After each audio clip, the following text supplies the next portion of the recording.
திவ்யா, ஆ வேலையெல்லாம் முடிச்சிட்ட போல இருக்கு. முடிச்சனே. என்னம்மா அப்படி சமைச்சிருக்கீங்க? காலையில இருந்து நின்றுட்டீங்க. ஸோ இன்னைக்கு வந்து சாப்பாடு, சாம்பார், ரசம், அதுக்கப்புறம் பார்த்தீங்கன்னா பூசணிக்காய், ஓ, இதான் பொங்கல் ஸ்பெஷலா?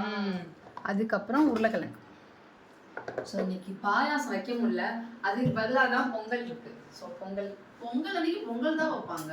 பாயாசத்துக்கு பதிலா பாயாசத்துக்கு பதிலா பொங்கலுக்கு பொங்கல் வச்சீங்களா? பாயாசம் இல்ல ஸ்வீட், அதனால பொங்கல். அந்த ஸ்வீட்டுக்கு பதிலா பொங்கல். ஓகே. ஸோ வந்து நாங்க வந்து பொங்கல் ஆமா, அப்பளத்துக்கு காணோம். இனிமே தான் பொரிக்கணும். ஓ, இனிமேல் பொரிக்கணும். ஆமா. பசிக்குது.